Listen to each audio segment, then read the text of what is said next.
ደስ የሚያሳይ ነገር ልንገራችሁ። ቤተክርስቲያን ውስጥ በየቀኑ እየሄድን ለቀን አንዴም ቢሆን መሳለም አለብን። አባቶቻችን በአብነት ትምህርት ቤት ባህል ጉባኤ እንኳን ባይኖር ወንበር ባይኖር ትምህርት ባይኖር ተማሪዎች ሄደው ትምህርቱ የሚሰጥበት ቦታ ላይ ሰላም ለኪ ብለው አቡነ ዘበሰማያት አድርሰው እንዲሄዱ ስርዓተ ቤተክርስቲያን ያዛል። ይሄ የሆነበት ምክንያት ምንድነው? መንፈስ ቅዱስ ላመኑና ለተጠመቁ ክርስቲያኖች በየ40 ቀኑ ጸጋ ይጨምራል። መቼ አይታወቅም።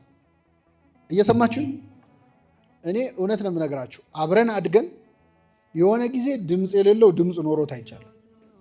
እየሰማችሁ ሲማር ትምህርት የማይገባው የሆነ ሰዓት እሳት ሆኖ ነው። ምን ሆኖ ነው የሚያስብል ለውጥ ይታያል። የሆነ ጊዜ የሆነ ሰው ድክመት ተቀይሮ በኃይል ተተክቶ። ለምንድን ነው? መንፈስ ቅዱስ ደጅ ለሚጠኑ ሰዎች ሁልጊዜ ጸጋውን ምን ይላል? ይጨምራል። ስለዚህ በምንም ምክንያት የፈለገ በኃጢአት ውስጥ ብንሆን ሰው ሲታመም ከሆስፒታል አይቀርም አይደለም? ይቀራል።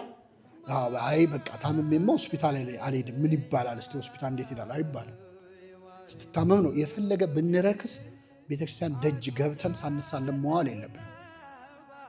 ከ40 ቀን አንዱ ቀን ነው ያቀ ይደርሰናል። ሀብተ መንፈስ ቅዱስ ይታደለናል፣ ይጨመርልናል። ከዚህ በፊት ያልሰሩ ቅድም ያልናቸው ሪሞቱ ላይ ያሉ እንትኖች ከኛ ማንነት ውስጥ ያልተጠቀምንባቸው አቅሞቻችን ይወጣሉ። ጸጋ መንፈስ ቅዱስ ይጨመራል። ዕለት ዕለት በቤቴ መግቢያ የሚተጋ የደጄንም መድረክ የሚጠብቅ ይላል እኔን ያገኘ በረከት ያገኛል። ይሄ መጽሐፈ ምሳሌ ላይ ራሱ እግዚአብሔር ቃል የገባው ነው። ዕለት ዕለት በቤቴ መግቢያ የሚተጋ በእግዚአብሔር ቤት መምጣት ብቻ ራሱ የሚያስጨምረው ጸጋ አለ፣ የሚያስጨምረው ዋጋ አለ። እንዴት እድለኞች ናቸው 24 ሰዓት ቤተክርስቲያን የሚሉ ሰዎች አሉ። በተለይ እኔ በጣም እቀናባቸው የአእምሮ ህመምተኞች ወይ በሆነ ችግር ምክንያት ከእግዚአብሔር ቤት ይበቃሉ። ታውቃላችሁ፣ ሳይታሰብ ይበቃሉ፣ ቅድስና ደረጃ ይደርሳል። ከመላእክቱ ጋር አብሮ እንደመኖር ስለሆነ ማለት ነው። ለዚህ ነው ነቢየ እግዚአብሔር ዳዊት አቤቱ በቤትህ የሚኖሩ የተመሰገኑ ናቸው። እግዚአብሔር ቤት መኖር መቆየት ራሱ የራሱ ጸጋ የራሱ ዋጋ ስላለው ማለት ነው።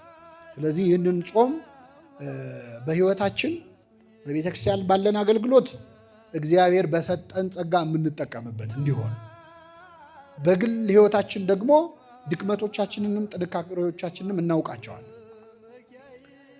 እስካሁን የህይወቱን ዓላማ ያለየ አቅጣጫውን ያለየ ሰው ይኖራል እኛ መሃል። ምንድን ነው እግዚአብሔር በእኔ የሚሰራው? የእኔ ጸጋ ምንድን ነው? ከሰው ጋር እያወዳደርክም መሰቃየት የለብም። እነገሌ እንዲሆኑ እኔ በቃ ከንቶኝ የቀረው ማለት የለብም። ለነሱ የተሰጠው ለአንተ አልተሰጠም፣ ለአንተ የተሰጠውም ለነሱ አልተሰጣቸው። አንተን መሆን አይችሉም እነሱ፣ አንተ እነሱ መሆን አትችልም ብቻ አይደለም። ማንም ሰው አንተን ሊመስል የሚችል ሰው የለም። እግዚአብሔር የሰራው አንተን ብቻ ነው። አንተን አይነት የማይደገምነን እያንዳንዳችን ለእግዚአብሔር። በዚህ ላይ ደግሞ በ40 በ80 ቀናችን ጸጋ መንፈስ ቅዱስ ተሰጥቶናል የማይለየን። አሁን አንዳንዴ በጣም ኃጢአታችን ሲበዛ እውነት አሁን እኔ እንደው መንፈስ ቅዱስ አለብኝ ልንል እንችላለን። ተለይቶን አያውቅ። መንፈስ ቅዱስ በርግብ አምሳል ለምን ወረደ የሚለውን አበው ሲተረጉሙ አንዱ ምክንያት ምንድን ነው? ርግብ የፈለገ በድንጋይ ቢመቷት ምን ቢሏት ጎጆዋን እስካላፈረሱባት ከዛ አካባቢ አትርቅ። መንፈስ ቅዱስ እስካልካድነው ድረስ አይለየንም። እንደው ማተብን በጥሳ የለም እግዚአብሔር እስካላልክ ድረስ የፈለገ በኃጢአት ብትቆሽሽ ይጠብቃል። መንፈስ ቅዱስ ንስሐ ስትገባ ይመለሳል። ቅዱስ መንፈስህን በእኔ ላይ ከእኔ ላይ አትውሰድብኝ፣ የማዳንህን ደስታ አስጠኝ አለ ነቢየ እግዚአብሔር ዳዊት።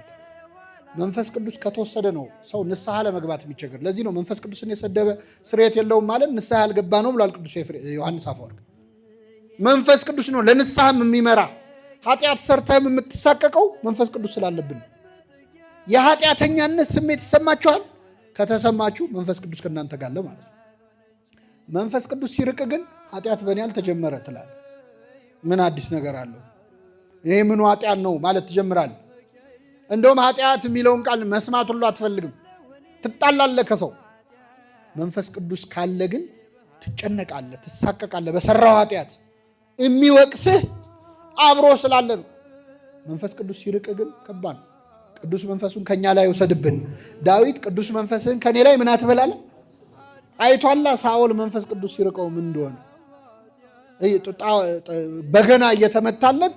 እኛ ሰው መዝሙር ለዘመረ ሰው ዝማሬ መላእክት እሱ ጦር ይወረውራል፣ ጦር ያስወረውራል። በገና ስትሰማ ያስጠላል፣ መዝሙር ስትሰማ ያስጠላል። መንፈስ ቅዱስ ከራቀ ጸጥ ያለ ጉባኤ አትወድም። ምንድነው አቀዘቀዙት እኮ ለምትል ቅዥቅዥ ያረጋል። እርጋታ፣ ሰላም፣ ቅዳሴው አያልቅልህም። ዝምታ ይጮህብሃል። መንፈስ ቅዱስ ሲርቅማ ሲቀርብ ግን ሰላም ታገኛለህ። ቤተ ክርስቲያን የመንፈስ ቅዱስ ማደሪያ መሆኗን በዚህ አናውቅ። ምንም ባታረጉ ቤተ ክርስቲያን ሄዳችሁ ቁጭ ስትሉ ሰላም አታገኙ።